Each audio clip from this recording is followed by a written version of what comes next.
edge of the knife. Oh, the knife. I need it fast, I need it now. You don't know why, but I sure know how. Sure know how. It's a feeling that I get, it's a feeling that I don't regret. It comes on fast and it comes on strong. It comes from everywhere and it won't be long. Plug me in. It ain't no sin. I am going for the win, so plug me in. You see it creeping up on the horizon. No surprises and no denying. No denying. I get a taste, but I'm needing more electric power. Straight to the core. Straight to the core. It's a feeling that I get. It's a feeling that I don't regret. It comes on fast and it comes on strong. It comes from everywhere and it won't be long. Plug me in. It ain't no sin. I am going for the win, so plug me in. Now.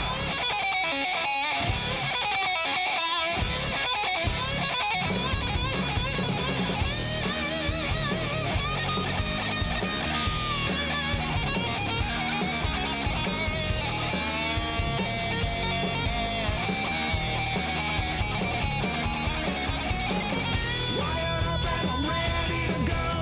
Fire the pistols and keep your head low.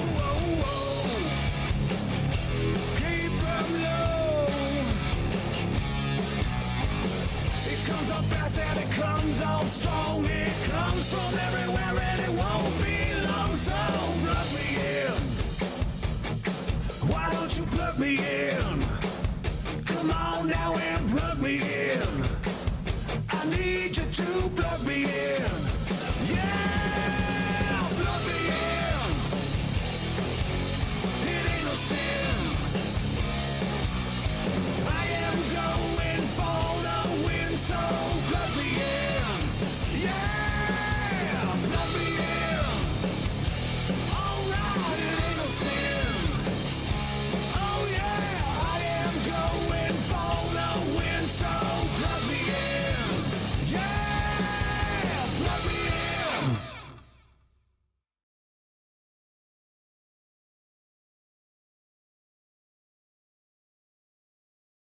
The following special may contain coarse language, offensive opinions, random nonsense, ridiculous shenanigans, and passionate rants. It should probably not be viewed by anyone. Ladies and gentlemen, can I please have your attention? And I need all of you to stop what you're doing and listen. Are you ready?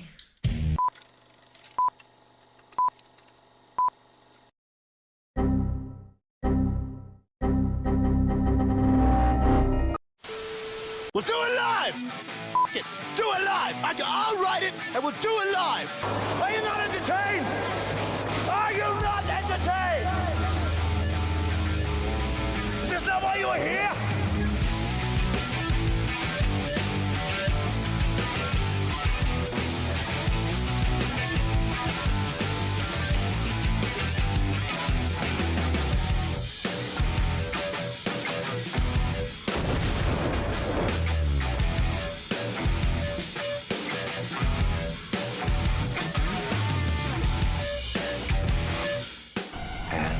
Here we go.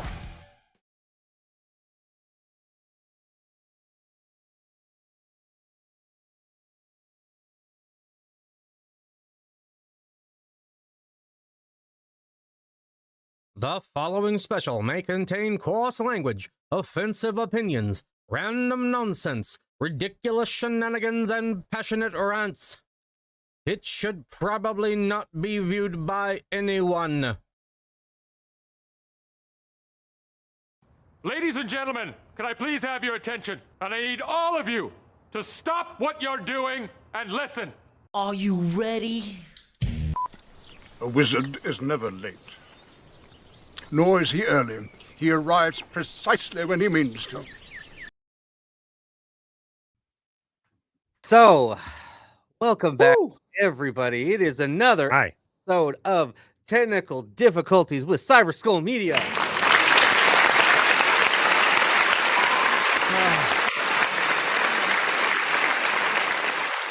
Everything like broke right at the last second, like right as I hit go live, everything broke. And now I don't hear Dylan.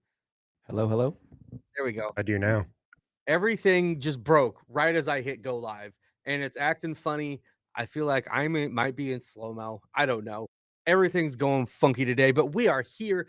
This is part 8 of Behind the Ren. That's right. There are 7 other parts ahead of this. And this is Hall of Fandom, baby. I am your Ren can rap a little bit host, Thundarius, and I am joined by my absolutely fantastic co-hosts today. Just a little bit. He can rap. Shades.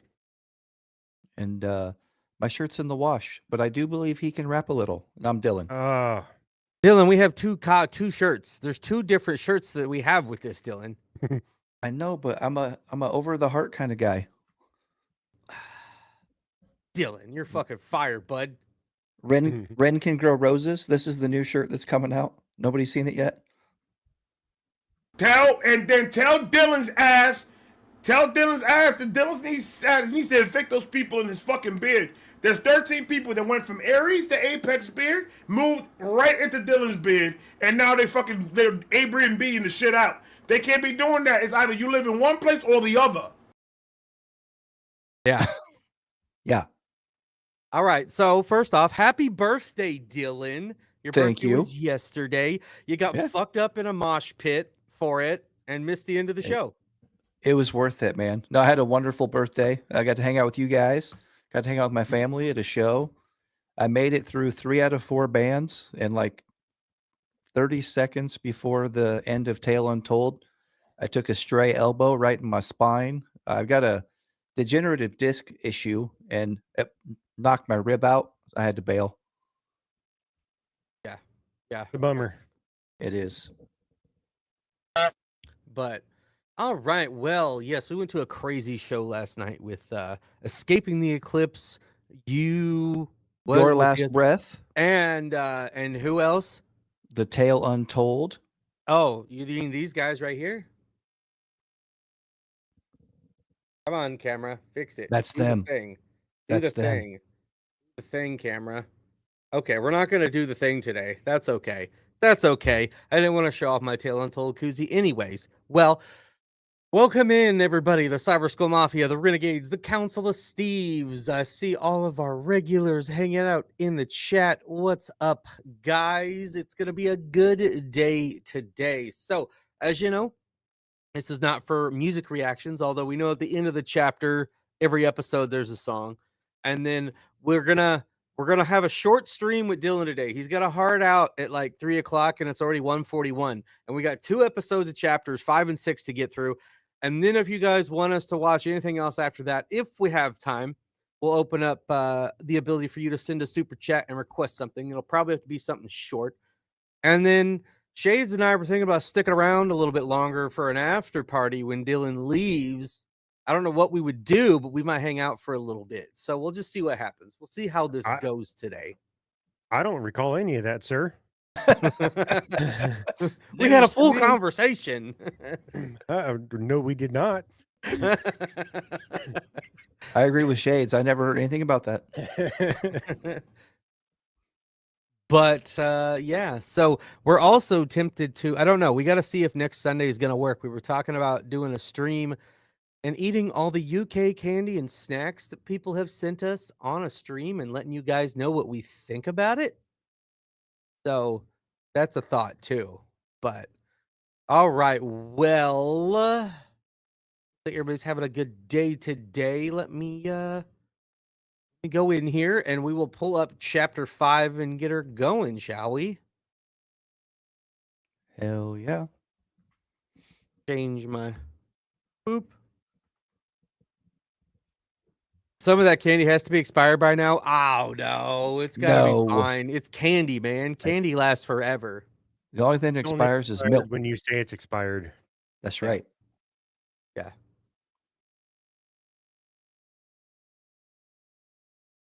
What is Steve over here doing? Listen, the one with the long hair in the group gets the woman's powers to have a conversation in their heads that you have to agree with. Listen, just because the voices in my head Burn. are always correct, sir. All right, I will leave. I will leave right now. Hey, All this right. wouldn't be a live stream without Steve talking a little trash. It wouldn't. Yep. It wouldn't. It wouldn't. Like, I'm pretty sure he probably voted for no, Drake is a better rapper than Ren. So Also, it wouldn't be a live stream without that one Drake vote. all right. Well, this is Ren chapter 5. I tried to cling on to music in whatever ways I could during the time I was sick. During my time in Brighton, whenever my energy would allow it, I'd get myself out onto the streets and I'd go busking, about once every 3 weeks or so. It was my second year in Brighton, and I remember one evening heading home with my guitar and my busking amp after a couple of hours of playing on the street. I remember hearing this amazing ethereal voice while heading through the lanes, and I saw that it was coming from this 16-year-old kid. I've always had a deep admiration and feeling of camaraderie for buskers. There's something about the willingness to be able to bare your soul to a street full of strangers that really moves me. I noticed that the kid didn't have an amp. He was singing totally a cappella, but you'd only hear him if you were within a few meters of him. I knew from years on the street and singing a cappella than myself that an amp can change everything. I had this compulsion to offer him mine. I approached him and I told him that if he plugged in and sang while I played guitar, the whole street would stop in its tracks. And I was right. His voice soared across the street and people started stopping. Not long after, we had the whole street's attention. Something quite magic was happening. This was the first day that I met Sam Tompkins, someone who would be integral to my whole life changing later on. He had a friend with him, this guy called Connor Honeyset, who would later go on to be my manager. For now, they'd just be a couple of teenagers that I'd have to help out on my way home. It's funny how life works like that. I kept up to date with what Sam was doing on social media. There was a part of me that felt like his successes allowed me to live vicariously through someone else who lived an alternate reality where I never got sick. He was getting videos on SBTV, writing and featuring with some amazing artists, and there were quite a lot of similarities in our writing styles, and all at such a young age. I wasn't really able to do any of that stuff at the time. I was mostly bedbound with the exception of the odd day that I'd be able to go busking. It could have been very easy for that feeling to turn into jealousy, but it never did. I felt truly proud of him. Years later, we go on to write a song together called Blind Eyed, which would transform the trajectory of my whole career. During this time, I was still desperately jumping from one treatment to another treatment. And now that my diet had become more limited, I was trying new diets with no luck. As the options in the alternative health world started to dwindle, I started searching for answers in the divine. In the former years, I had moments where I found myself sitting in churches, talking in tears to whoever might be listening, or experimenting with energetic healing modalities like Reiki.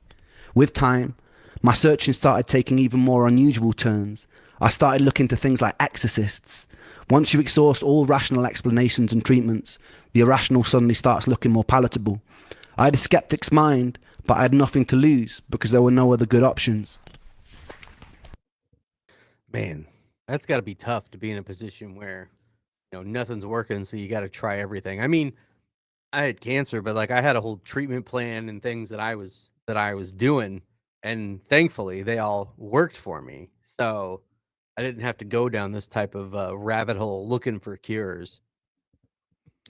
But before that piece of it too, the fact that he's, and again, the whole rising tide lift all ships mentality, that early on, somebody was having some success that, he wasn't able to because of his health issues, and he was still championing that person. Just speaks to what kind of person he is. For sure.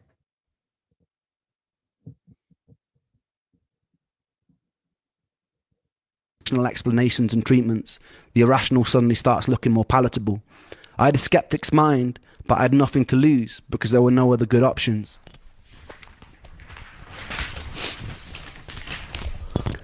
My friend Momoko's mother was from Japan. She aligned herself with a sect of Buddhism called the Nichiren Daishonin. They would chant a repeated phrase over and over again while holding prayer beads. The chant would go, Nam-myoho Renge-kyo, Nam-myoho Renge-kyo, Nam-myoho Renge-kyo, over and over again. Its intention was to align you with your innate Buddhahood, to cleanse you of any bad karma and put you in alignment with your true destiny on earth, to find peace, to find tranquility. Momoko's mum gifted me with my own set of beads, and I began to chant every morning. Eventually I joined a group in Brighton after a serendipitous meeting with an incredibly eccentric, bright colourful suit-wearing piano tuner. He spotted my beads and he grinned at me and he pulled out his own. We'd sit in a small group and we'd chant for hours sometimes. There was something comforting about trusting the course of my life and illness to an incomprehensible power outside of myself. I spoke openly in these meetings that I loved feeling part of something, but that I really struggled saying with certainty that I believed in it. This was the issue I faced with every religion I temporarily aligned myself with looking for answers. Something in me couldn't bring myself to take ancient texts as gospel, all too aware of how man twists so-called spiritual doctrines to suit his own power-hungry pursuits. I wanted divine proof. I sometimes screamed at the sky or the waves and begged for it. I was answered with sickness. If there was a creator, I was angry with it. The irony was that I envied people of faith. I felt like people who truly trusted themselves to a higher power seemed to possess a level of calm and acceptance that I didn't. One of my stranger encounters was going to see a shaman. The shaman, of course, was a middle-aged white woman in a quite nice-looking cottage in Brighton. She told me to lie down and she proceeded to lean over my body and made noises like coughing up phlegm while speaking an unknown ancient language that seemed to include whistling noises. After about 20 minutes of making distressed groaning noises over my back, she paused in contemplation for a while and proceeded to tell me that I'd been killed by a sword in my past life. She made sucking noises near the supposed stab site on my chest, and then she spat into a bucket. She then placed a little stone into my hand and she told me that I had to bury it on a high hill in Brighton on the next full moon. The most depressing part of this story is during the next full moon, I did indeed find a big hill, dug a small hole, and I buried the stone in it. Surprising to say, fuck all happened. It was this journey into the spiritual unknown that led me to a very unsettling experience. I located a therapist online who had claimed to overcome ME herself. She specialised in it and dealt with people's past trauma, but also worked with energies like Reiki.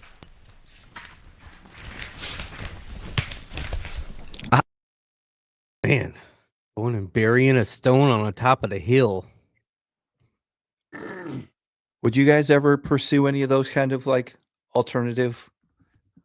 Well, let's go back to Buddha Hoodoo. What did he say? Like, oh, Buddhahood. I think strange name's the actual chant. Oh, but not so much the chant. I mean, yeah, sort of, I suppose. But like, this dude went through some crazy shit just to figure out what the hell's going on. When I was very young, well, younger, obviously, I was in high school. About 2 years, I really studied, like took a deep dive into Buddhism. For whatever reason, I felt like I needed to pursue something. You know, I wasn't raised overly religious. I've got some qualms with, you know, some of what organized religion with Christianity kind of pushes out there. So I needed something, and I studied Buddhism, the Four Noble Truths and the Noble Eightfold Path. It's a good structure. You know, all these ignorances and attachments that we have to things. You know, I was a pretty brand loyal guy. I was into like name brands and what I thought was high fashion even then, and it was just very unnecessary. So Buddhism is a very interesting thing to dig into, but I could see why he would pursue that route. I mean, fair. I know Buddhism. I've never done much with it.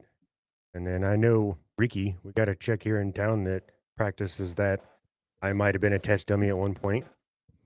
How did it make you feel? Did you feel better? I mean, maybe a little, but it could have been she was still kind of new into it. So, like, I don't know. I'm not saying I wouldn't do it again. I heard happy endings come with them anyway, but I don't know. That's extra. I'm gonna come. No, gotta pay I for that. mean, if my Western medicine and the other things I was doing route didn't work out, I would have tried everything I fucking could find, man. Absolutely would have. What else are you gonna do? Give up? Like, No. at least this man's not giving up. You know, at least there's still that hunt to look for something that might help. Yeah. You know, not all hope is lost, but eventually you start running out of things to pursue, and that's when it gets real ugly. But you definitely tell because of his journey and the things he's been through and the things he's pursued, and that it really plays into his music and the things that he writes.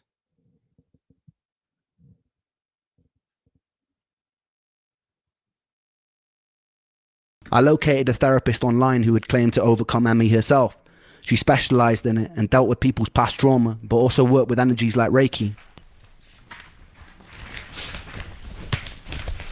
I had to get the train to where she lived. She met me in the car and drove me in silence back to hers. There was a bit of an unusual energy about her. I've always been really good at reading people. I can't quite explain it, but sometimes when I meet someone, it's like I have a sixth sense for whether or not they'll play a significant role in my life. This person's energy felt alien to me. When we arrived at her, she told me that she sometimes would consult with her horses about people's health conditions. It was at this moment I knew that she was probably insane. Nonetheless, I shared a lot about my life. We got into the trauma of living with sickness, what it was like to constantly mourn your own life. It was comforting at first, and it felt like a safe space, until it got a bit weird. One day she offered me a glass of water before a Reiki session, and during the session I fell into a deep sleep. When I came around, multiple hours had passed, which was peculiar for me. I usually have issues with sleeping and couldn't drift off, particularly not in unfamiliar environments. She assured me it was total normal and to get plenty of water, and I thought nothing of it. Lines started getting somewhat blurry when she'd invite me for meals with her and her husband. I took it as friendliness, but I noticed that she started messaging me outside of clinic hours. One time I agreed to create music for her in exchange for some extra sessions. Not long after, I started getting strange messages in my Facebook inbox. She started telling me how she knew that all my previous songs had been about her, which they hadn't. When I dismissed this, she would sometimes message me saying that she was outside of my house, telling me that our souls were bonded and that bad things would happen to me if we weren't together. To put it lightly, I was already in a pretty weird emotional place because of years of sickness. So having someone in the position of trust abuse their position like this shook me, and it shook my trust in therapy even more. It shook my trust in people in general. I told her to never contact me again, and I blocked her, but she would still occasionally get through on other numbers. One time she'd phoned my mum's house relentlessly. My mum, knowing the details, told her to stop harassing me and threatened to get the police involved after things which went silent. This was also the year that I met my second ever... Guys, that's crazy. Dude, that's a disgusting abuse of power. Yeah. All I could think was red flag. Yes. Man. And like, if that person, and I don't know how licensing works, for like in the US, you have to be a licensed therapist. I hope that person still doesn't have a license to practice. That's fucked up. Like, this was some alternative therapy going on, especially when she consults with her horses. That doesn't sound very approved. Yeah. Not very. I don't know that you can license horse therapy, but maybe you can. I have no idea. The only horse therapy I want is BoJack Horseman therapy. Or what if it was all just a ploy to get like this young, handsome dude? Obviously, he's got a future. He's talented. You're going to try to pony up with that dude using your artificial therapy skills. Gonna pony up to that dude with your horses, Dylan? No pun intended. All the pun intended. No. You don't need a license to actually practice here. Hey, Of course you don't. I had 10 puns Only the lined US up, needs money. hoping they would hit, but no pun intended.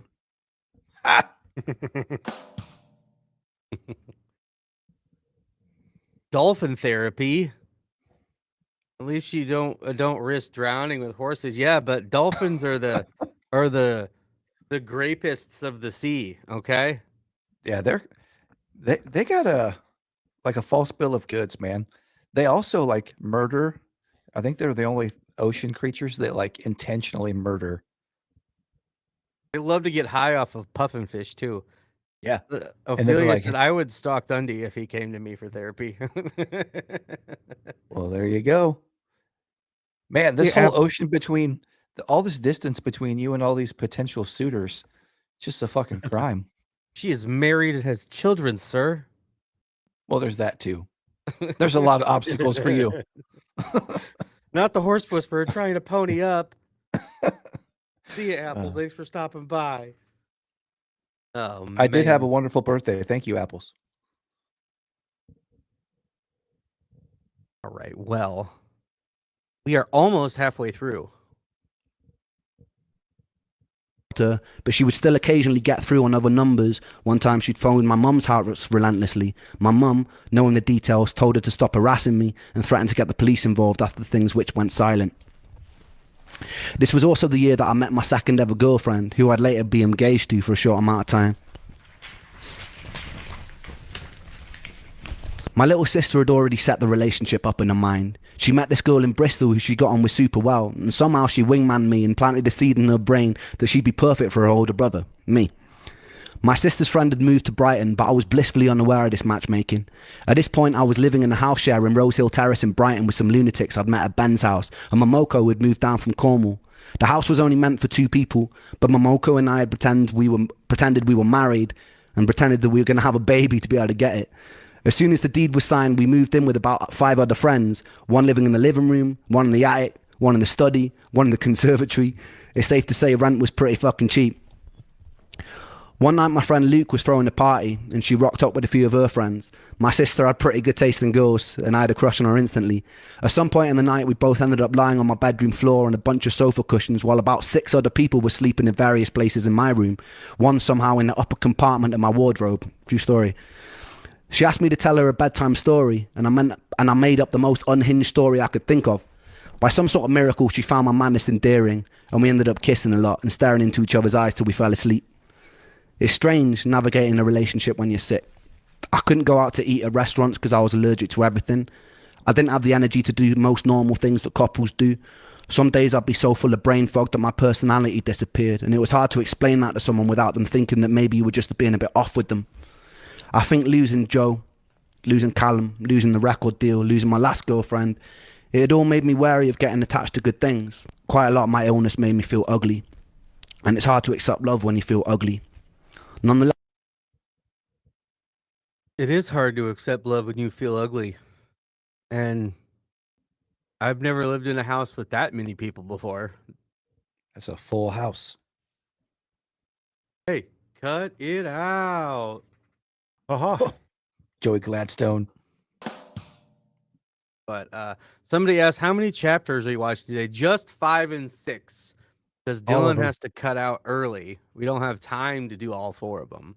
So it'll be just 5 and 6. And then if we have some time left, if anybody wants to send a dono for something that we have time to watch, otherwise we'll decide what happens when Dylan has to go, if we all cut out or what goes down. But that's what we've got today. So that's what's going down.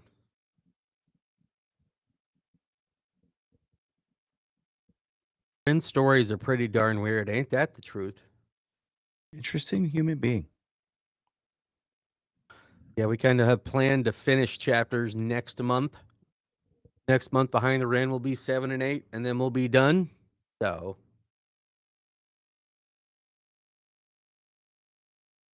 it makes me sad that he thought he couldn't be worthy of a relationship because he had an illness. That's just horrible. It is.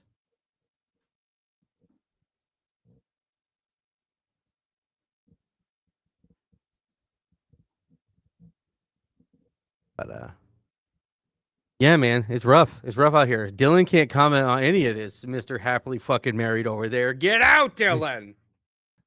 Hey, I still feel for the guy. I've had moments in my life, of course. It's just been long ago that I was heartbroken and all that jazz. Yeah. Very fortunate in that aspect of life.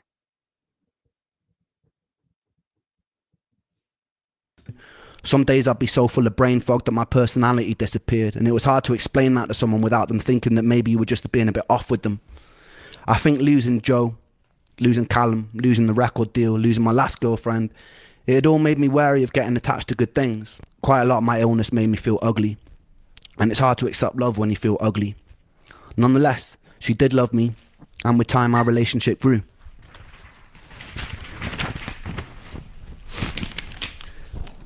It was around this time I was contacted by a woman called Jennifer Breer, an incredibly inspiring woman whose journey seemed to parallel mine. She was an incredibly ambitious PhD student at Harvard who one day was struck down by a mystery illness that confined her to a wheelchair. She spent most of her life tirelessly searching for a way out. She was doing a Kickstarter to raise money to make a film called Canary in a Coal Mine. It would later go on to be renamed Unrest, and it would go on to win multiple awards, and it's still watchable on Netflix to this day. It's an incredibly important and very moving documentary about the horrors of living with ME. I recommend everyone checks that out. At the time, I started health blogging. I created a series of video diaries that I named Me versus ME. It would be a video document of my various trials with different alternative treatment approaches, and generally a look into the life of someone with a chronic illness. I didn't know it back then, but those videos would save my life. I guess I was occupying a place that was needed, as quite quickly many people in the chronic health communities gravitated towards my videos. Every day, I'd be sent messages telling the stories of the people who had fallen in between the cracks in the floorboards. There was heartbreaking stories. Stories of frustration and confusion. People mourning the people that used to be. Some who were new to this world. Some who had been there for decades. I tried to help them in whatever way I could. I tried to comfort people. In my own little way, I became somewhat of a spokesperson for the voiceless. I felt their pain like it was my own. This new pursuit gave me a sense of purpose that I desperately needed. Without purpose, I felt useless. I made a lot of friends, and I'd write to them on a daily basis. Some of those friends died. Some of those friends that decided to take their lives, and they were wicked people. I talked to them a lot.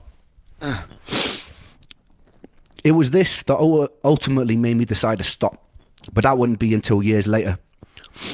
Immersing myself in the horrors of this illness and trying to carry some of the weight for the others while I still wasn't strong enough to carry my own eventually took its toll.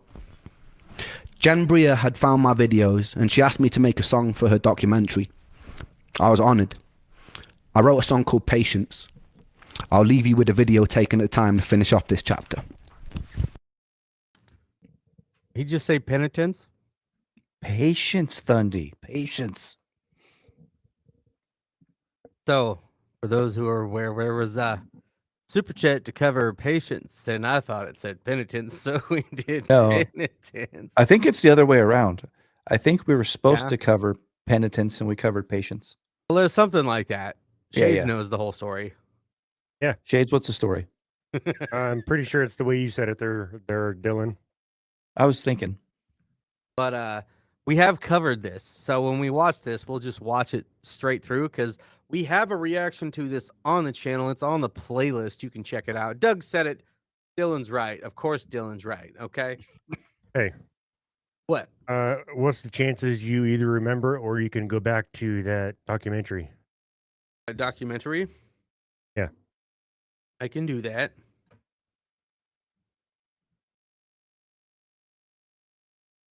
I like to see things. Back. Look at that. Look at that. I'm good at this.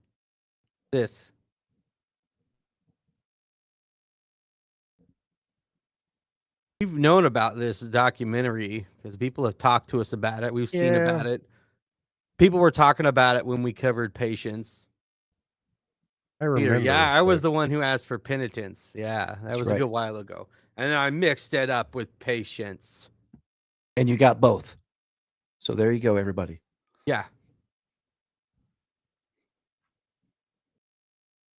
So, what's the name of it anyway? Unrest? Unrest is the documentary, yes, sir. Okay. Unrest. You are forgiven. Thank you. Thank you for that. Thank you, brother. You smoke it.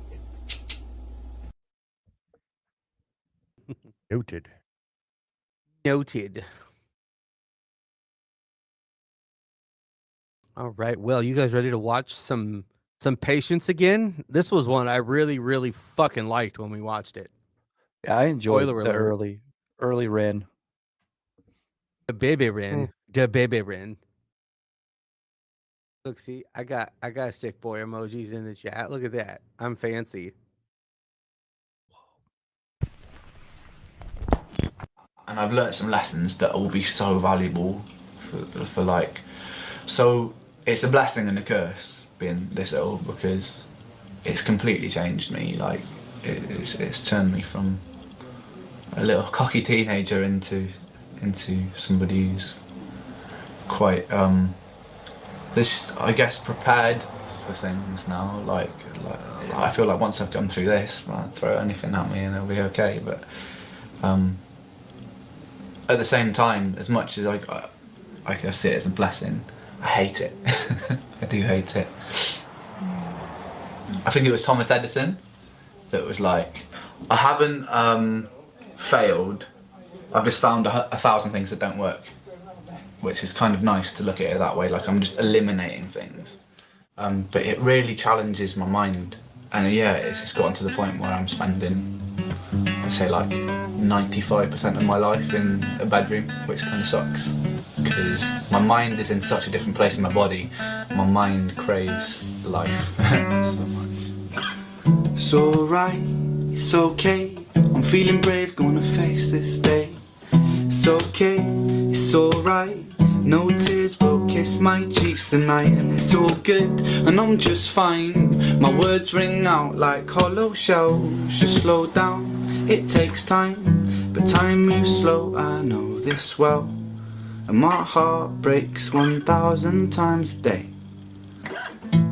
But for every hope that dies, another one takes its place. Because I have the strength of a mountain, and I've got the courage of the deep blue sea, and I have the heart of a lion, and the stars burn bright inside of me. And although you test me, my God, I stand so proudly. Can't you see that I have the strength of a mountain, and I'll take all you throw at me.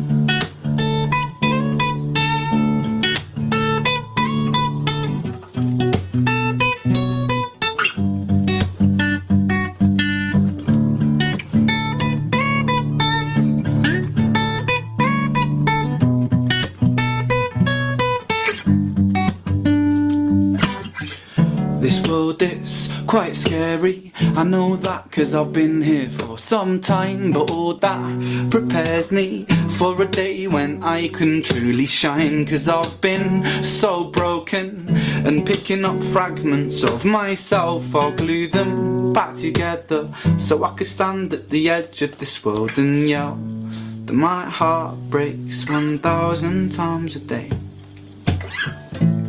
For every hope that dies, another one takes its place. Because I have the strength of a mountain, and I've got the courage of the deep blue sea, and I have the heart of a lion, and the stars burn bright inside of me. And although you test me, my God, I stand so proudly. Can't you see that I have the strength of a mountain, and I'll take all you throw at me.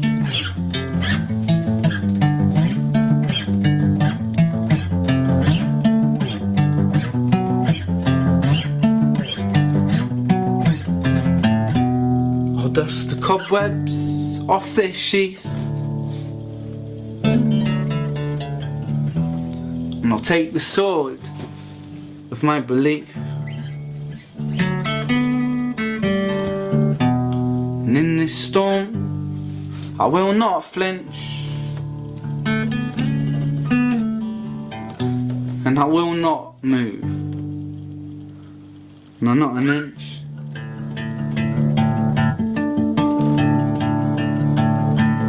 Because I have the strength of a mountain, I've got the courage of the deep blue sea, and I'll have the heart of a lion, and the stars, they burn bright inside of me. But although you test me, my God, I stand so proudly. Can't you see I have the strength of a mountain, and I'll take all you throw at me.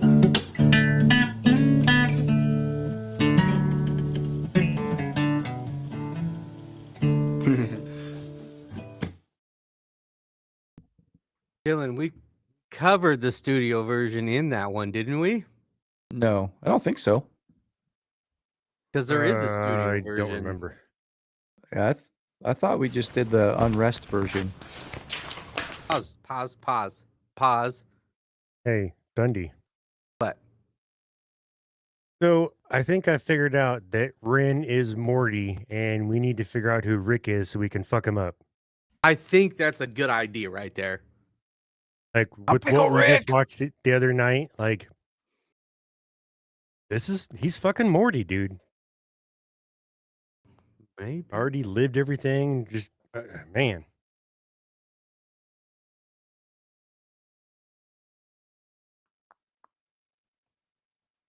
Yes, we did the live and the studio version, Dylan. Well, see, now I'm confused by penitence and patience. I couldn't remember which one.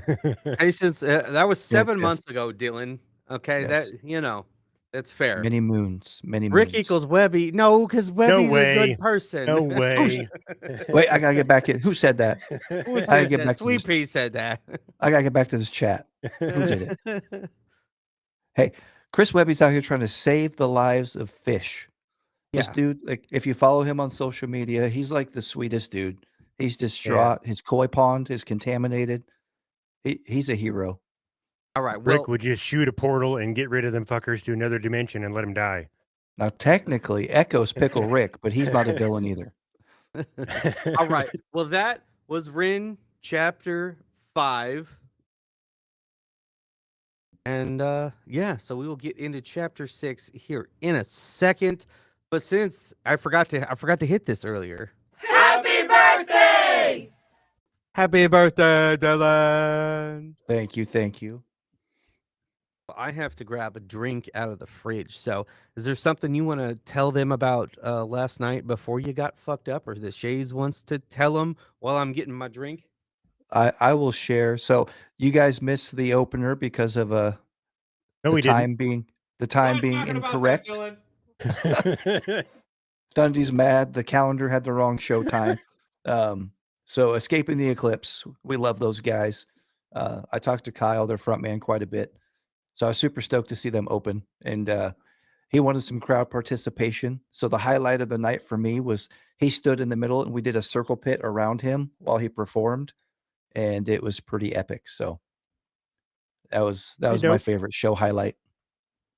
What was your favorite moment, Shades?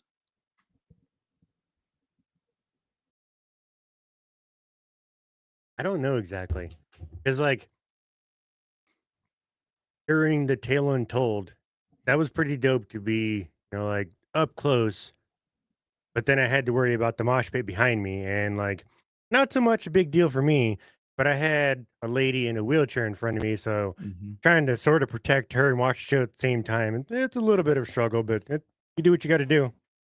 Dude, they had a pretty crazy pit. I was. wouldn't say surprised because they're a pretty heavy band, but for a venue that size, their pit was pretty wild. Yeah, like I heard other people talking. They're like, we were trying to get everybody to move. Like, I mean, cool. I wanted to see the show and didn't want to get her fucked up. So If you wear a body cam, we could join you. What's up? It's okay that you're late. We just finished chapter 5. We're about to start chapter 6. Talking a little bit about the show we went to last night. I don't know, man. The Impulsive was fucking dope. And they were swapping out. They've had various members over the years, and they were swapping out members all night long. yeah, what was there, like 3 different changes? There's like 3 or 4 different changes throughout like the night. 2 different guitarists and different drummers and. Oh, what's up? Thank you, Steve. Yes. Hey. That's wonderful. Thank you. It's about time, Wilsey. He's been busy Time he doing. showed He's up. probably skating. I know. He's doing some I know. skateboarding. That's wonderful. I've been talking Thank to him a you. little bit. I had to hide my strongbow in the koozie so Mary doesn't talk trash about me. She will. That's wonderful. Thank you. She says if you can see through it, then you're a giant pussy. Listen, that's all I can buy because the other stuff that Hy-Vee sells is garbage. That's wonderful. Thank you. And they don't even sell Guinness or anything, so they need fucking fired. Hey, we need to make a road trip. I need some more sorceress. I Yeah, drank if my there is last any one. more. I drank my last one. Yeah, me too. Yeah, need 4.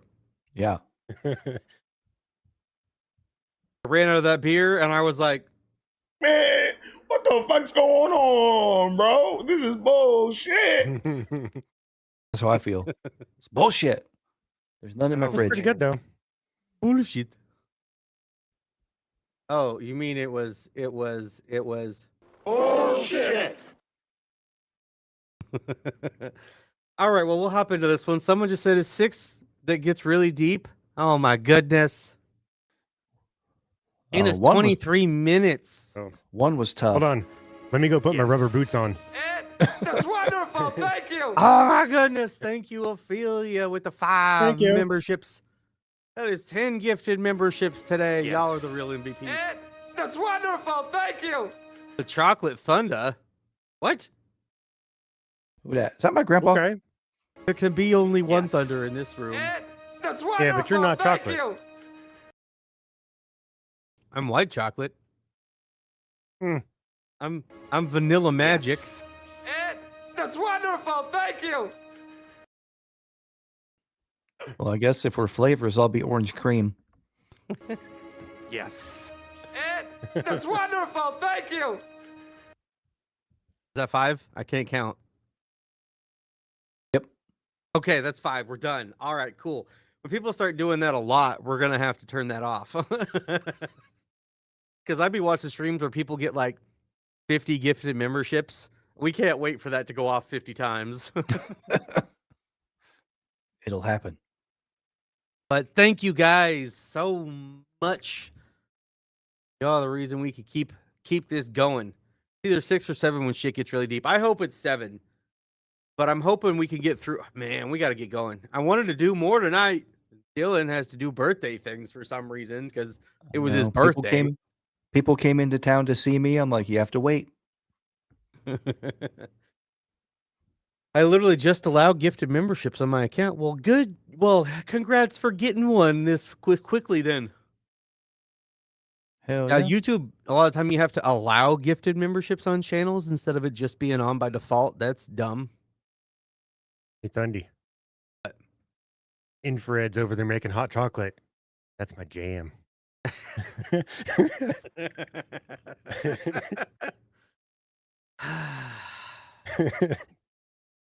Blackberry's probably my jam.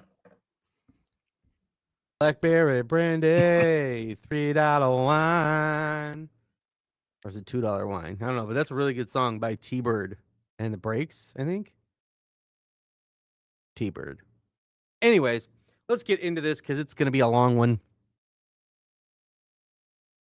This is Ren Chapter 6. Get your tissues ready, Dylan. I got him.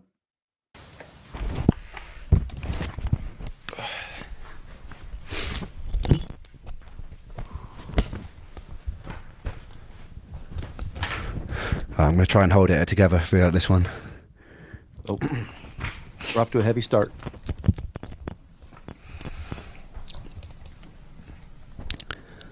"2015 was the worst year of my life. At the end of 2014, I attended a private UK-based ME specialist clinic called Breakspear. For some reason, the treatments had sent my health nosediving, and I became more sick than I'd ever been. I became so weak that I couldn't walk to the bathroom without needing to lie on the floor to recover. I couldn't focus on anything. I couldn't read. I couldn't watch TV. All I could do there was lie there in pain. It was obvious during this time that I needed to move back home with my mum again. She moved to Cardiff with a new husband, and they had a spare room, which became my tomb for the next 8 months. At this point, I was so weak that the most that I could manage to do a day was to take a shower. The rest of the time I was confined to my bed. I started reacting even more severely to foods, so every single meal had to be blended into soups or broths to avoid negative reactions. Pain constantly shot through my shin bones and through my feet, like splinters. My stomach would gurgle, and the muscles in my body would constantly twitch, spasm, and ache. My body felt drained of every single ounce of life, and I was so tired, but I was too wired to sleep. I was so full of mental fog that reading a single page on a book seemed impossible. The daylight coming in from behind the curtain hurt my eyes. Loud sounds felt overwhelming. All I could do was wait and pray for sleep, knowing that when I woke from it, nothing would change. I wouldn't feel in any way rested, and all the symptoms would persist. This went on and on and on. It was day after day of physical and mental torture. I thought of concentration camps, of prisoners of war being tortured. At least the escape of death seemed likely. During that time, I never got breaks. My whole body burned. My brain was on fire, and I had nowhere to hide. In the merciful moments where I could concentrate, I tenaciously trawled the internet, looking for ways out. My research drew me to a procedure called a fecal transplant that was having success managing things like Crohn's disease or colitis. It had also gained success in some select cases of autoimmune conditions like MS too. At the time, I felt like much of my issues were caused by dysbiosis, which means an imbalance in your gut flora. I noticed that all the food intolerances started after a large course of antibiotics for the parasite. I wondered if the parasite had wreaked havoc on my microbiome before I nuked it with antibiotics that worsened it further. Fecal transplants can introduce a whole host of probiotic bacteria into your gut, and it can re-establish a healthy homeostasis. In normal person speak, I wanted to pay to put another person's poop in my butthole. I carried on filming videos from my back. I just had to pause after that statement. Yeah. I mean, he obviously meant for that to be a little bit lighthearted, provide some levity, but I've heard of that. Like I said, I do know some people that have had Crohn's and colitis and things like that. So it is actual science. Gut health is like a major thing. I tried that. Well, it's like a mushroom coffee. And I don't really have like major issues with gut health, but there's all these different like probiotic properties and whatnot. And I've been drinking that every morning for about a week, and I feel better. Like I said, I wasn't feeling terrible, but my body feels a little bit more, I don't know, at ease, I suppose. So I had no idea that there was such thing as putting somebody else's poop in there. Like, yeah. If he wouldn't have said everything else that he said leading up to that, I'd be like, don't ever say that again, dude. Yeah. But if you think about it, it makes sense, you know, with whatever antibiotics he's on that like completely wrecked his body's like natural chemistry and, you know, all the different, I don't know, microbes and all the things that break down and digest. You got to replace that somehow, I suppose. Well, talking about all of this, welcome in Chocolate Thunder. Yeah. Timing. Read the room. Listen, I had to bring some of my own levity, okay? Listen, he got gifted one, and we caught the name and made comments about it, and then he showed up, or she showed up, or whoever. You showed up, Chocolate Thunder, so I had to bring attention to it. You can't write stories like this. No. Like, what are the odds? What are the odds? It's like, oh, I gotta change my name now. Damn it. No, man. I could tell this is gonna get serious today. And Sweepy said this will give us the backstory for Troubles. And like Patience, the last song we watched, was one that definitely went on my I want to cover this playlist badly. And Troubles was one I wanted to do and maybe write my own verse about my trouble with cancer and all the different things I've been through. So this man inspires me all the time. And now we're watching this and just like we know he went through a bunch of shit. And the deeper that we hear about the shit that he goes through, it's like, how is this man still functioning? Like, I don't know what a day without pain feels like anymore. And I keep fucking going. And then I'm like, this is nothing compared to the shit this man has to deal with. So I can't imagine all the fucking shit he's had to deal with, man, and how he's still going. Can you stop calling it shit?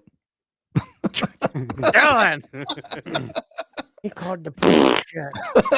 Called the poop shit again. He called. That was a short-lived dream.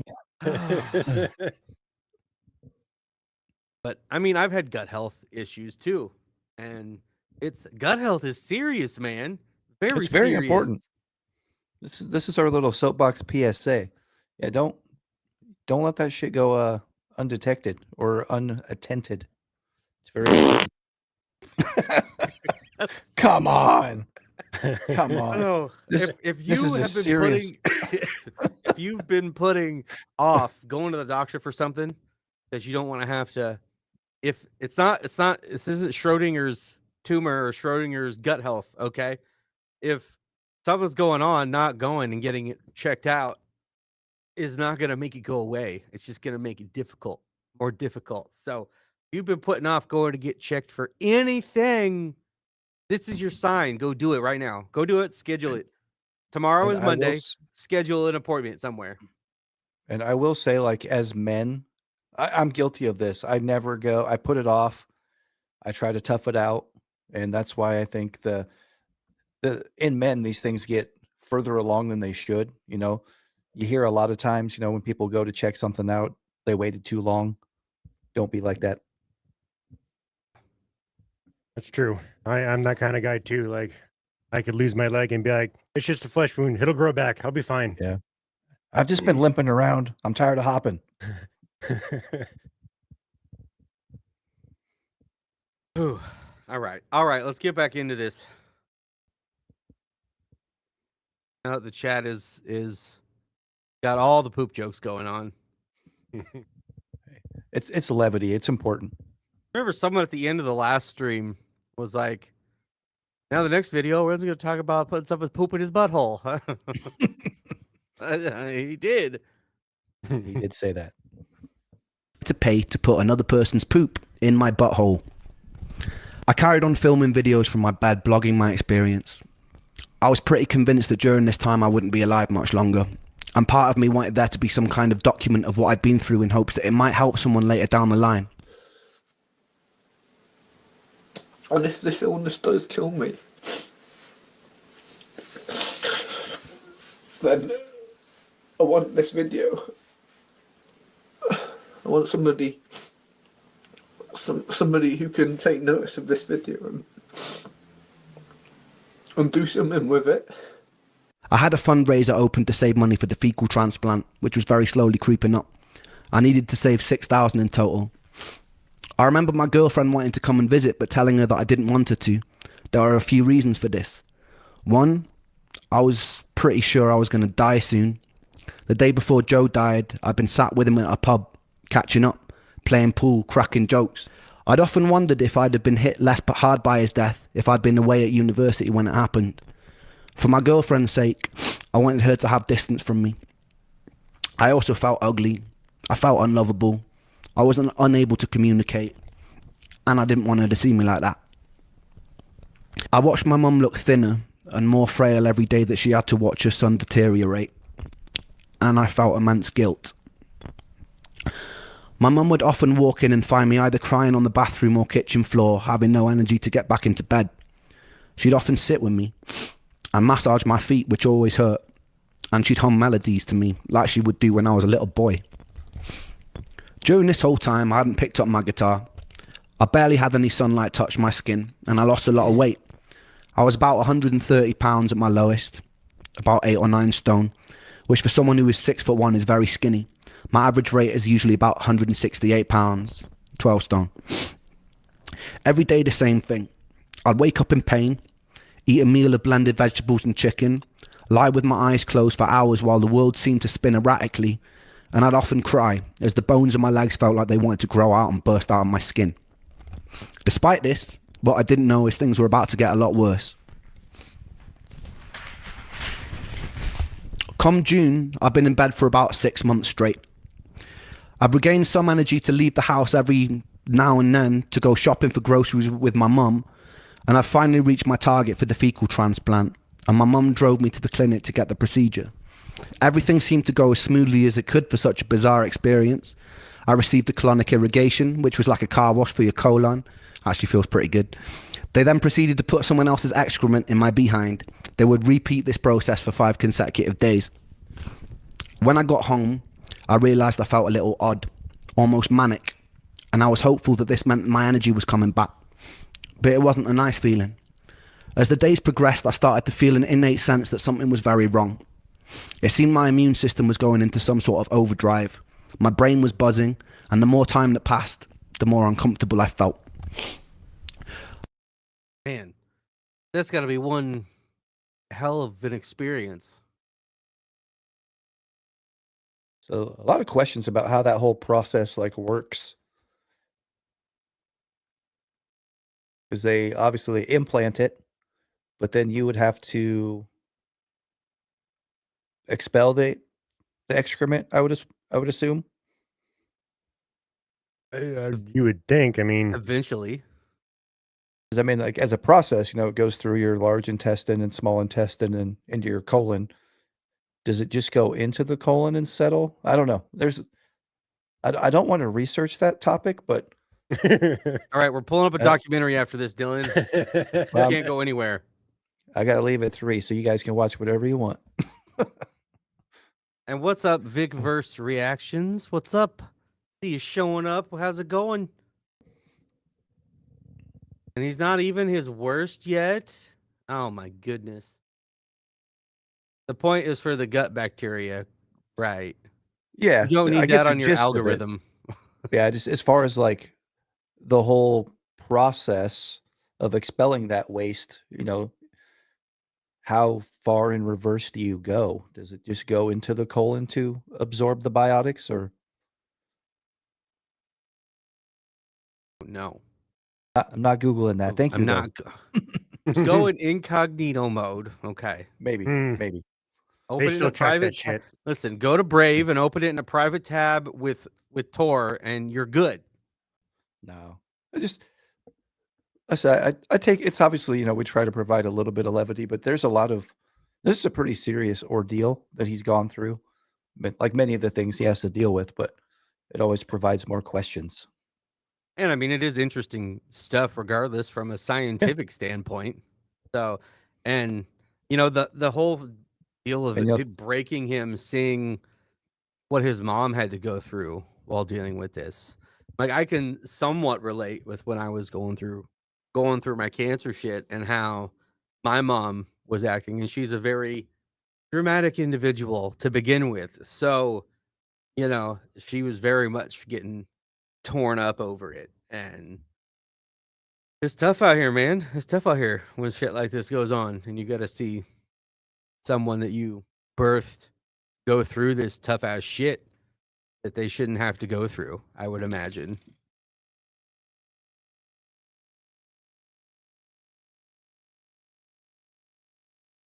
Wasn't a nice feeling. As the days progressed, I started to feel an innate sense that something was very wrong. It seemed my immune system was going into some sort of overdrive. My brain was buzzing, and the more time that passed, the more uncomfortable I felt. I remember early one morning, I was lying on the kitchen floor after attempting to get a glass of water. My body hurt so much that I was digging my nails into the laminate flooring, screaming, and my mum ran in and asked me what was wrong. I remember repeating, "I don't want to go, I don't want to go, I don't want to go," over and over again.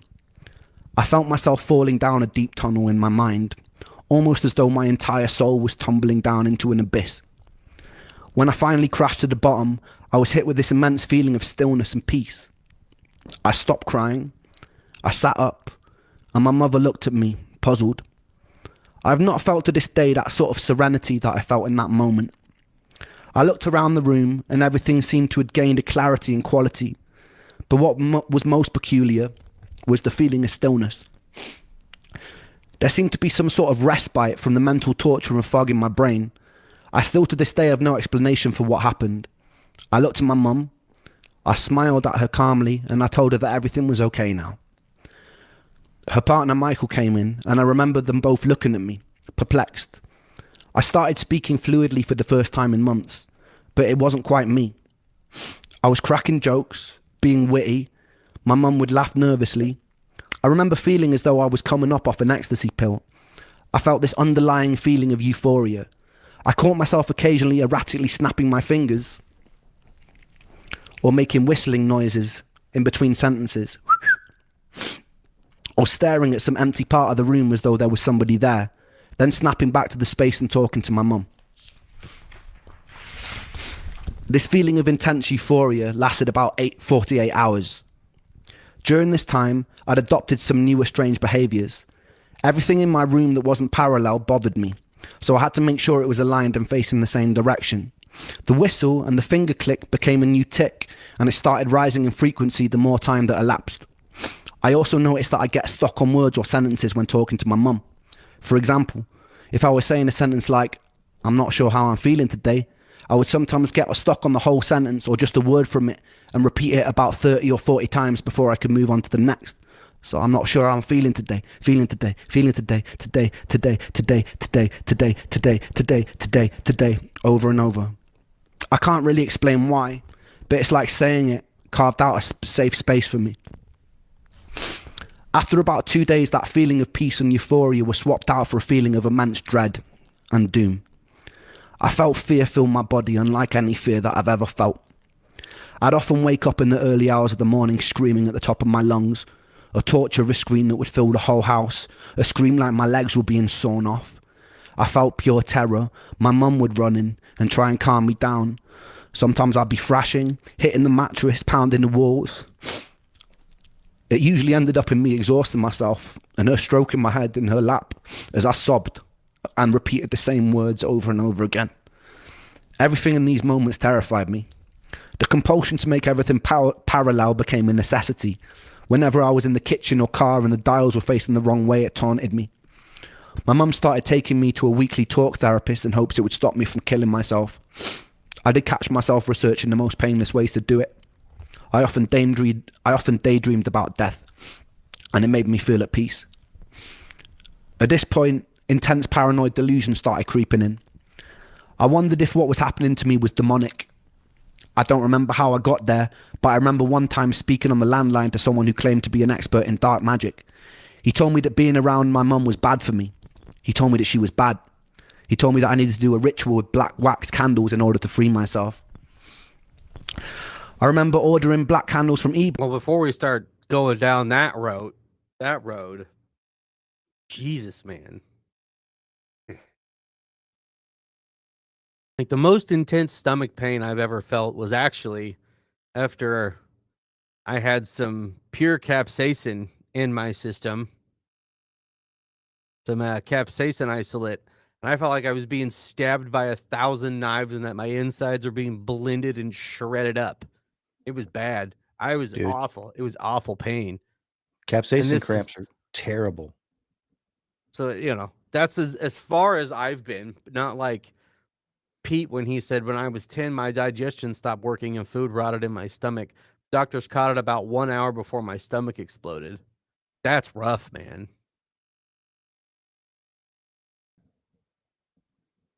We're glad you're still here. Hell yeah. Why would I do that? Because I'd never found a foe that could best me, and then I did. And I haven't ate anything like that since. Isn't that the catfish killer? Yeah. As soon as you start putting capsaicin isolate on stuff, I'm out. I'm out.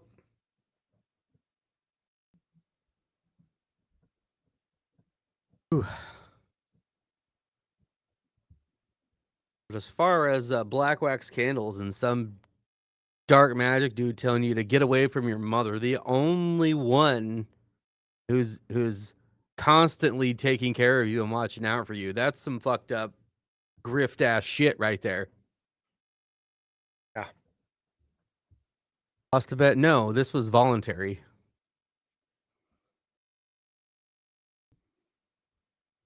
Hey, we just hey, we put some new sauce on these. Want to try them? Sure. I'm glad we did it though before we tried to go shoot a video. That would have been bad. Because I may have tried to power through and I'd have been in a rough shape after just eating one wing and to free myself. I remember ordering black candles from eBay, and when they arrived I had a change of heart and I decided against doing this dark magic ritual. I fell asleep that night and I woke up the next day to find the candles totally melted onto the white mantelpiece that they were on. They'd never been lit. I still don't really know for certain if anything of these things happened, but the melted wax was definitely real. I remember picking it off with my nails. There were moments that my rational mind knew that I was hallucinating, Sometimes in the night I would hear perfect string quartet symphonies with no sound source for them to be coming from. I remember one time my mum took me with her to the post office because during this time I'd rarely been left in the house alone. I remember the lady behind the till reaching for some sellotape. As she tugged on the tape, it sounded as though it had been amplified 1,000 times. It was deafeningly loud.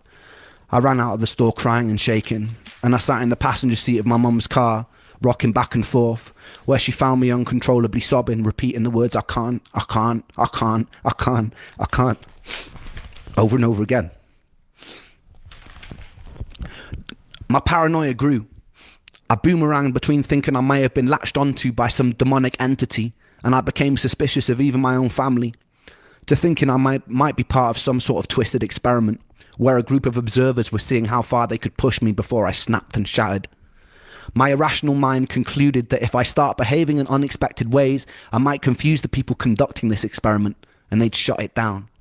I'd sit in my own bed manically grinning in response to the jolt of pain in my legs. I'd say things to Mum and Michael which made no sense at all. This all seemed to be leading up to a very unusual day.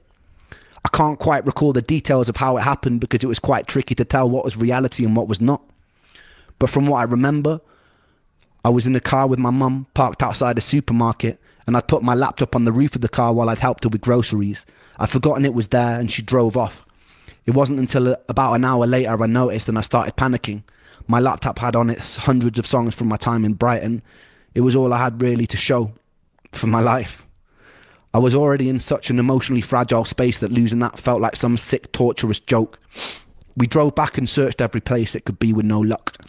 As we were driving home, my mum pulled up at a junction and something in me snapped. I got out of the car and I ran away from it. I convinced myself this was still part of the experiment, because what else could explain that sort of luck? Once I got far enough away, I proceeded to strip off all my clothes, and I lay in the middle of a road staring up at the sky, laughing in hysterics. This was the opposite of how one should react to losing their computer, and so it seemed like the perfect way to confuse my observers. With time, the police showed up, as did my mother.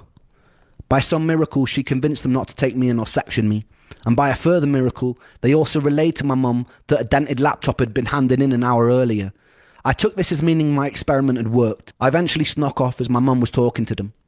I wandered slowly around this unfamiliar village until I encountered the second angel I would meet in my life, this time in the form of a black homeless man. I've had some people talk about this guy a little bit, so I'll be interested to see what he's about to say. But, I mean, I've had some computer things happen, but we've all had that happen, but I've never gotten naked and laid in the street about it. That's next level. Do you think it'll fix my laptop? It might actually, Dylan.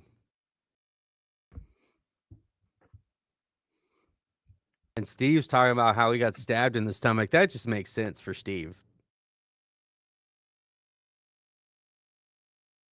I'm making a joke and nobody said a word. Damn it. What are you guys doing? Well, I mean, you talk that shit, it's bound to happen, right?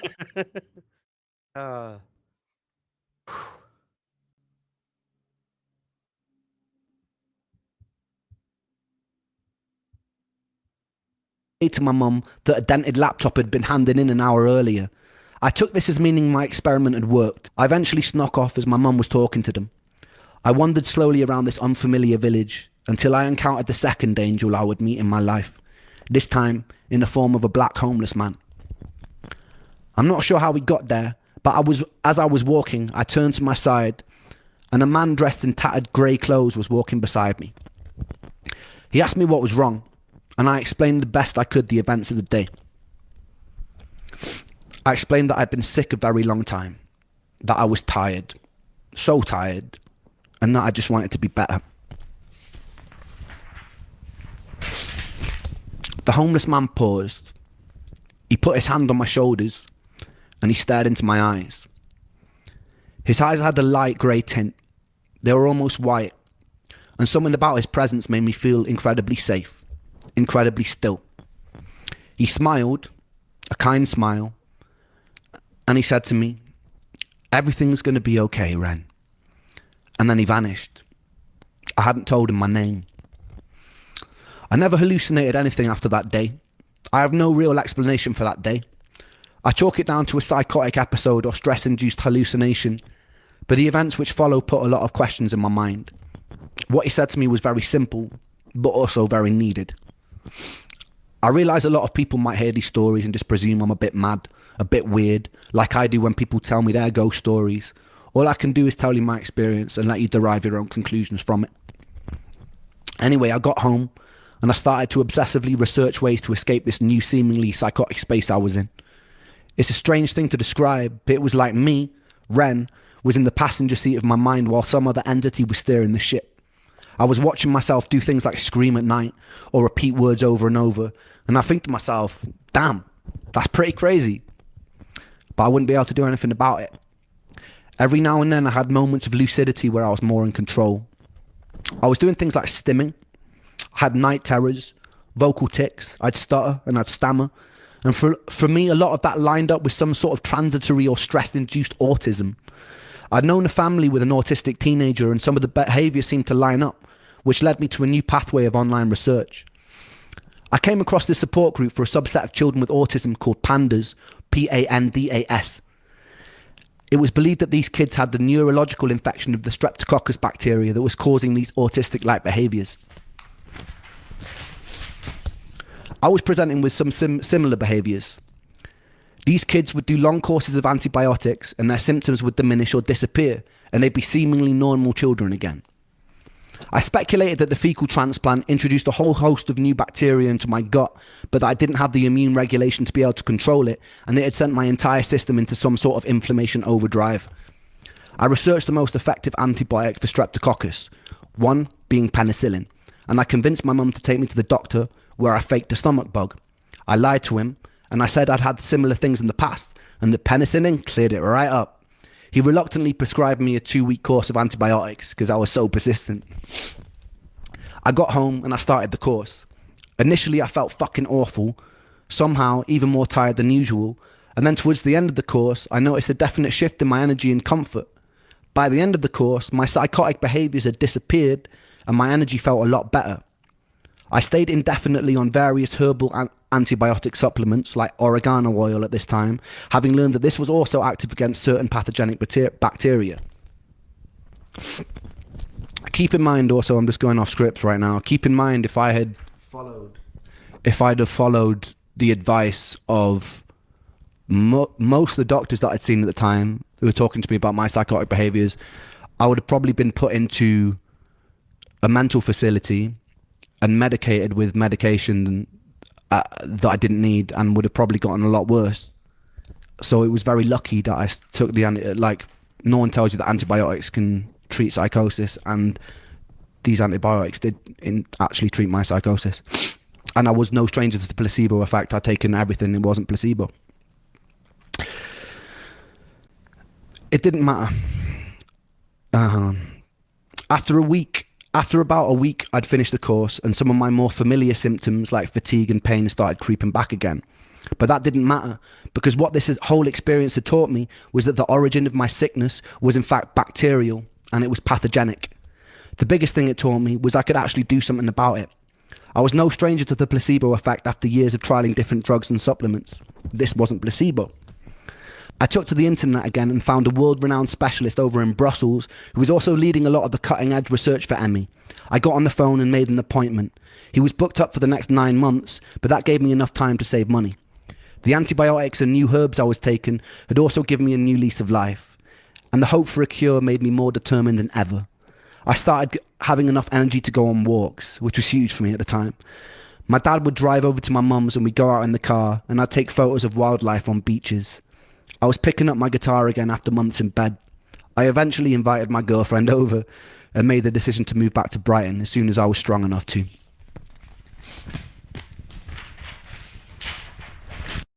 Jesus, man. The things that he's been through is ridiculous.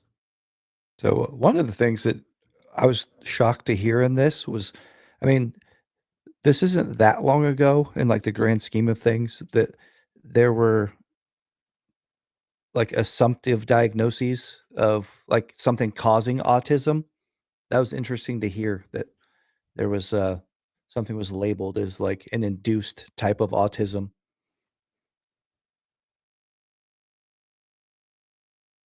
Yeah, just heard about Webby and autism recently.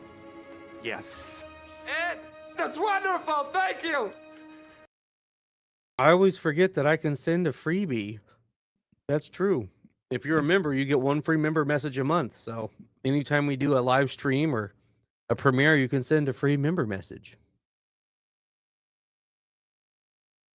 I know, like in our Discord, and like, love hanging out with all you guys in there. I know some of you have autistic children. My youngest is autistic, and it's weird to hear of any kind of medical profession referring to something as like Yes. autism being induced, Ed, that's wonderful. Thank you. or that it could be treated or cured or anything like that. That's kind of wild. Yeah. Well, what's our song today? Are we about to find out? It was around this time that I started working on that album Freckled Angels. I knew that the future tests weren't going to be cheap. I pulled together some old tracks from the days I was working with Sony, and I got hold of Eric and asked his permission to release them, which he graciously granted, so thank you, Eric. I then pulled together some newer material and compiled my first ever album from my bedroom. In those days, I had no real way of promoting myself and no energy to do shows, so it was mostly to be listened to by my friends and family. I named the album Freckled Angels after Joe. Joe was covered head to toe in freckles, and it seemed fitting to dedicate this work to one of the coolest and funniest people I ever knew.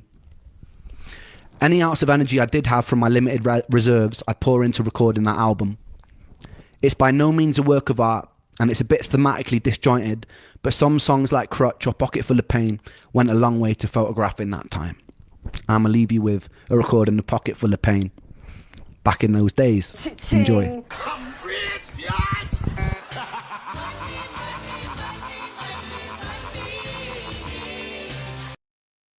Happy birthday, Dylan. Thanks for this live, guys. Thank you, Nikki. Thank you. Yeah, thank you. Thank you.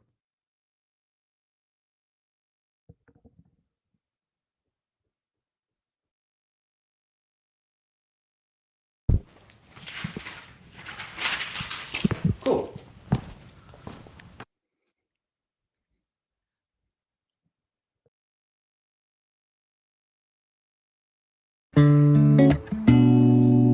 Da da da da. Yeah, yeah, yeah, yeah, yeah, yeah, yeah. I watch the sun when it rises, when it's climbing the sky. I sit here with the pocket full of pain. I've got tears in my juice, in my mind. There's a noose, but my hope makes me cling to the day. I wanna run with the sun and the moon and the stars till I'm running faster than my pain. I wish I could breathe out this fear, this doubt, send it into the Milky Way. I got my finger on the trigger of a Magnum 44, but survival instinct won't let me bleed. I wanna put a bullet straight in my cerebral tissues place, but my index finger won't let me squeeze. I wanna skate down my vein with the blade till the blood runs thicker than the thoughts in my head. But don't ask me why, this is not my goodbye, it's a suicide failure attempt. Dum, dum, dum, dum, dum, dum, dum, dum. Ren just seems to glow from inside when he sings while he was this ill. Yeah, like you wouldn't be able to picture that he's as ill and as in pain as he is from the way he's performing this right now. Yes. Ed, that's wonderful. Thank you. So if you listen to like the song structure, if you weren't paying attention, you're just kind of like, man, this is like a kind of an upbeat. This is a happy number, and it's completely the opposite. It's a very serious subject matter. Yeah, it's catchy and groovy, and it's like if he wasn't singing this, you'd be looking at him like, "Are you okay?" Yeah. Well, let's finish her off, and then there's one last thing I want to squeeze in before you go, if we can do it. Yeah, we should be good. With the blade till the blood runs thicker than the thoughts in my head. But don't ask me why, this is not my goodbye, it's a suicide failure attempt. Dum, dum, dum, dum, dum, dum, dum, dum, dum. Maybe we'll get through it.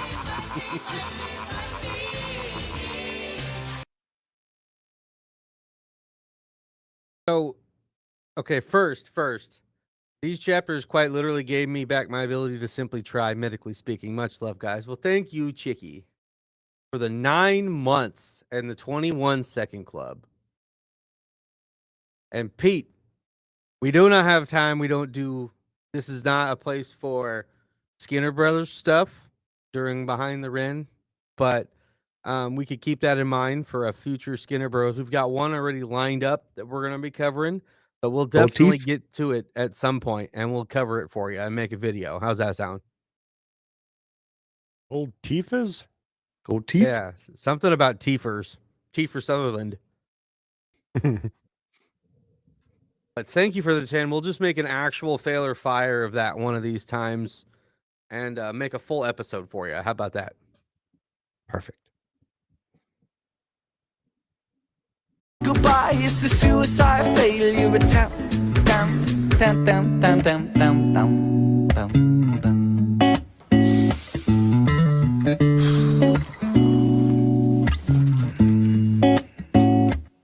I choose life, I choose life, I choose living. Put the bottles and the pills down. I stand up, I breathe with precision. Calm washes over me like a break in the storm. I close my eyes for a minute, then my troubles transform. And I travel deep into the corners of my mind. I remember the first time I felt hopeless.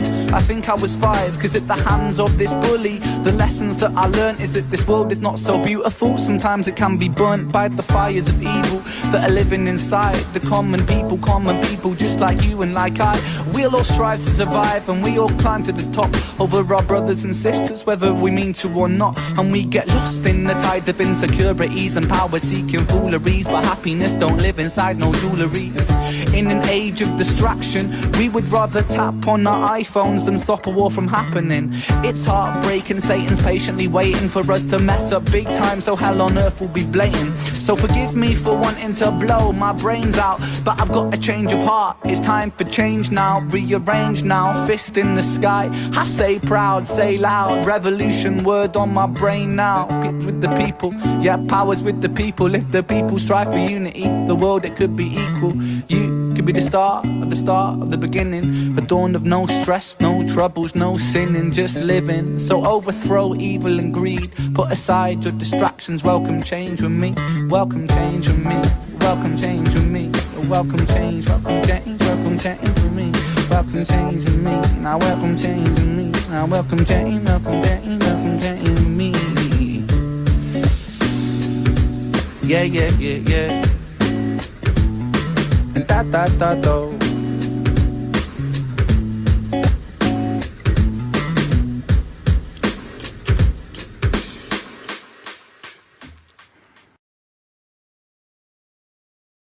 Before he even had the test No, result. 7, go away. We're not going you yet today.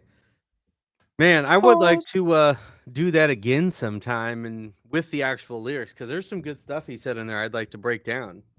Yeah, that is kind of I mean, one of the pros and cons of covering chapters. You know, we don't know what we're going to run up into, and as far as songs go, this one definitely would be worthy of a lyrical breakdown and a full reaction. Right, for sure. Who knew Ren could rap? So I like the flow and cadence of, shout out to all the renegades that follow us for kind of having my back a little bit. I don't hate Ren in any way, shape, or form. We had a couple haters last go round, but just certain song structures and cadences speak to me differently. This flow right here is super smooth. I like it a lot. Reminds me of flow wise a little bit some like early Far Side almost at moments. Yeah. Sublime. Yeah, a little bit of that style. But well, that was Ren chapter 6. We only have 2 more to go. All right. Well, I broke something. Hey, I'm right here. Hey, I broke whoa. it. Hey, where am I? It. I'm missing. There I am. Kind of. I broke stuff, guys. Oops. I did it again. This is how this goes over here. Y'all already know this. All right. I'm over here breaking things. I got to move everybody around. Shades is Now like, we gotta cover Britney Spears. whoa.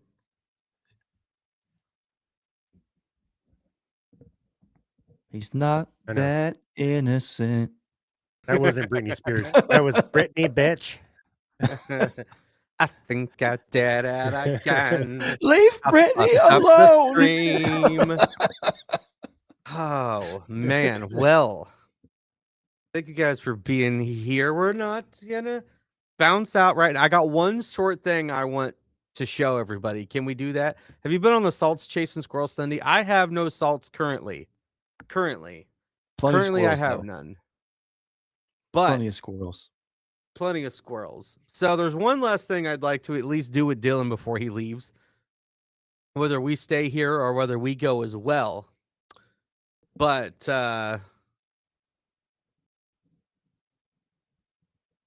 unhandled error. What the hell? I don't know that one. Okay. Well, I'm hitting this button to keyframe my timestamps and it's giving me weird noises. But so this, you need to restock. Love you on the salts. See?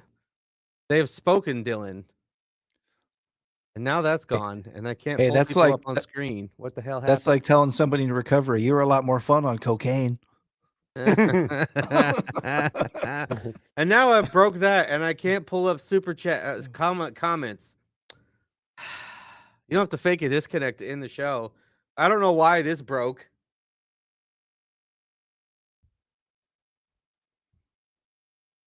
I broke it. I don't know what I did to break it, but I broke stuff. I broke stuff this stream. Well, there was one thing I wanted to cover. Webby is with Ren. What happens when an immovable autistic object meets an unstoppable ADH force? This was posted 2 hours ago. Or this morning. I I haven't seen this. And I was going to post it in the Discord. I've never tried to share anything from the Facebook. I watched this one, and then when I got out of it, I seen that Ren posted it too. Yeah. So I figured we would at least dig into this today. And I don't know why this broke and my chat highlight isn't working now. I was partially ignoring it, though, because it's new music that we hadn't heard. It's just a teaser. We can We can hear a sample. Oh, that's cool. I'll just mute it. It's a setup. It's a setup for everything we're going to be doing. Okay, that's fine. Hey. I'll just mute it. Hey, have you ever sampled cake and be like, I don't want any more of that ever? Yeah. It's a lead up. We got to watch it before they drop it. It goes against what I believe in. It's not one of the facets of Buddhism. It's safe.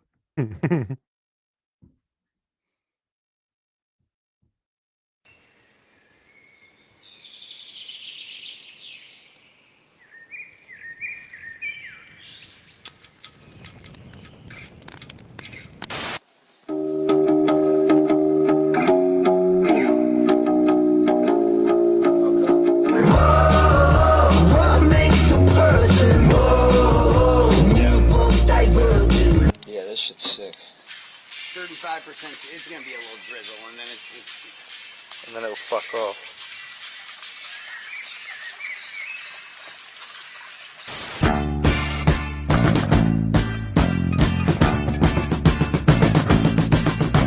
Tarantula.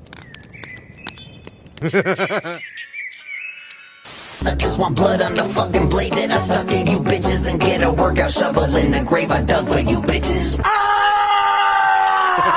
what kind of crack was getting smoked in here? That's how it ends? Bro, what kind of crack is getting smoked? Oh my word.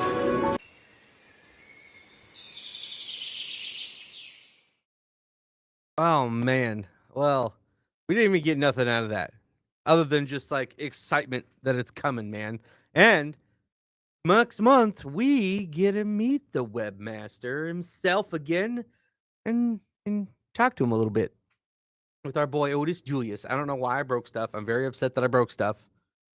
But I'm doing a lot of things behind the scenes over here. All right. I'm doing a lot of stuff behind the scenes where I'm overhauling the entire streaming setup so we can do some really cool shit in the future. So it's going to look a little different when I get it done, but I think you guys are going to like what we're working on.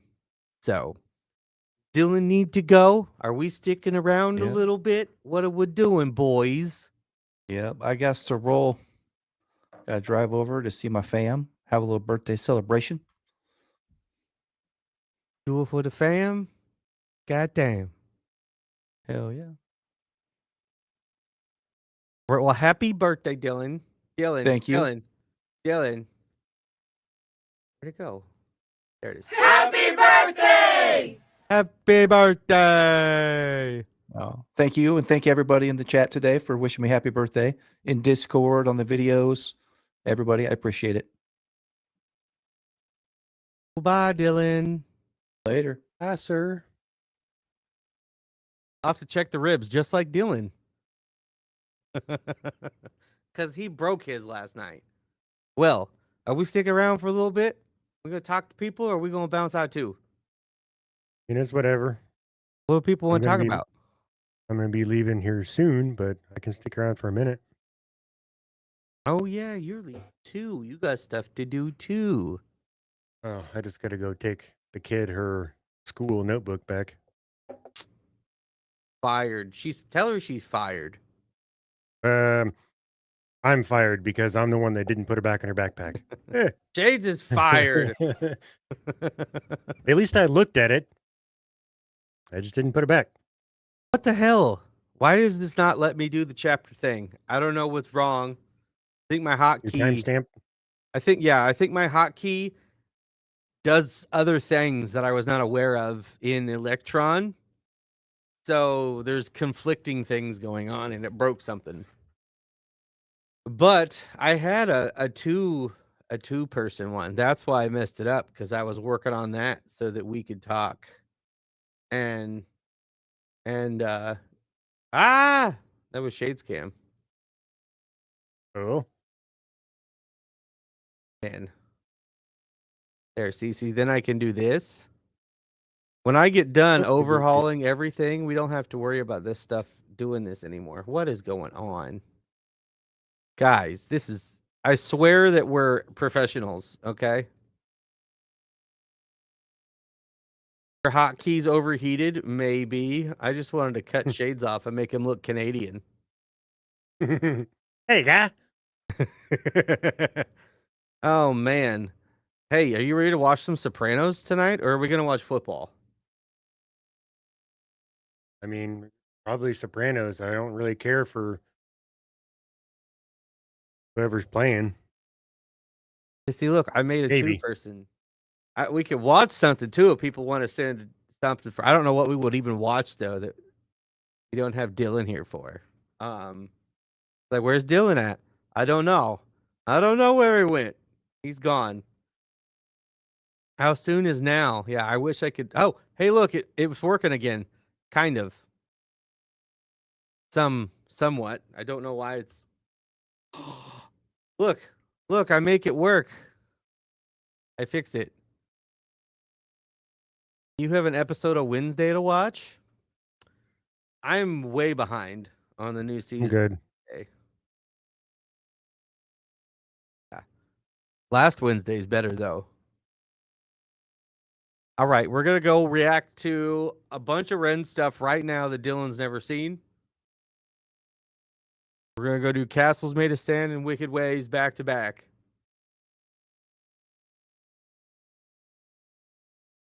I got no argument from Shades. Whatever. Oh, well. Anybody got anything they want us to talk about before we roll out of here? Just do some aftercare going on right here. Just talking, chatting. I was ready to do a 3-hour stream today, man. I was ready to get into some more behind the scenes stuff. And then right before we get on, it's like, hey, so I had some family show up and we're going out to dinner now. I was like, it happens. No, I was joking. We are not doing it without Dylan. Can't. Hi, everyone. Better late than never. Well, we're about we're about to bounce out of here. What about Sick Boy Part 2? Didn't we do that? Or we just do Sick Boy Part 1? Everyone's favorite Ren songs.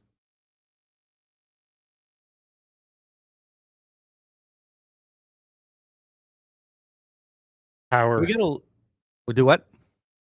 Power. Yeah, we warmed up with Power today. That's always a good one. Yeah, no, I'm saying that's my favorite. Oh, the Shade's favorite is Power. Boom. Hey, we could have talked about it more. Thank you to everybody who bought one of these brand new shirts. Y'all are helping us keep the lights on over here. Didn't know how well they would go over, but y'all have been liking them. So, I have a snare drum over here too. I got a new snare drum, guys. It's pretty cool. But yeah. Well, I guess we could just keep talking, or we can just bounce. But we did get a lot of requests for Castles Made of Sin and Wicked Ways when we asked about rap tracks. So when we have a break from a weekly Ren post again, look for one of those to probably be the next one that we do, I would assume. I thought I seen Wicked Ways in there too. Yeah, Castles Made of Sin and Wicked Ways got some of the higher, more requested stuff. We're still not doing Crutch until we hit 10K, so y'all just got to deal with that. We've heard a lot about Loco. There was a couple people who brought that one up. And it's completely a cappella. How are you going to react to Castles Made of Sand? I don't know, but we got a friend who's got plenty of sand. We could bring him in for this. That'd be a cakewalk for him. I can't pick a favorite, but I have a bunch I love. It's all right. Heretic, which we haven't done. Ready for You, which we haven't done. Sick Boy 2, which I don't think we've done. Castles Made of Sand, which we haven't done. Seven Sins, which we've done. Hold On. I don't know if we've done that one either. Like, oh, hey, all these ones you haven't done are my favorites. Yeah. And then Dylan mitted Seven Sins, so... what are we going to do with that boy? What are we going to do with that boy? Since he's not here to defend himself. What's up? I'm Dylan. Actor, tour guide, but mostly actor.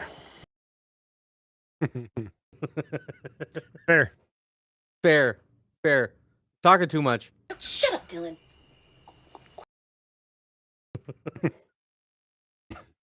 I got a YouTube channel. It's called Chillin' with Dylan.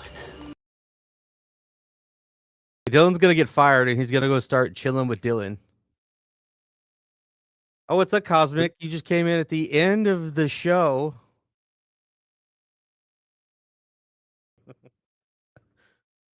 But, it is what it is. It is what it is.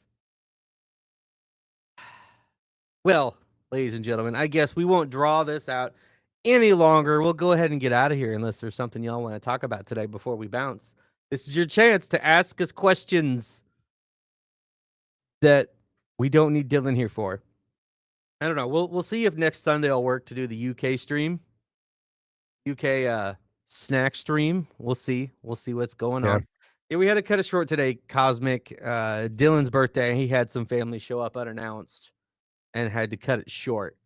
So, and I saw that Victus was live while we were live. So I knew that there'd be a few people over there. I'm kind of bummed. There was a lot I wanted to do today. But we didn't get to it. And that's okay. But next month, we will be finishing chapters. We'll start next month's stream. Right now, it's still the first Sunday of October, unless something changes. We will start that. We will finish chapters with 7 and 8. And then wherever you guys send us for donos, we will hop into and do. It'll be a lot of fun. Does UK stacks mean mushy peas? Maybe. No, see, I got a box back here of snacks. I got a box over here of candy. And it's gonna be a good time. We're gonna go live. We're gonna eat that stuff and let you guys do a general Ask us anything. You can ask us anything. Full blood moon right now in the UK. That's where Dylan went. He's a Werewolves of London. I was actually just reading about that this morning. How do I petition the big push to cover Werewolves of London? We have to make it happen. There's some people over there. We know some people. Yeah. I know Deb's trying to get linked up and get a pic with Ren, and our Ren can rap a little bit t-shirt.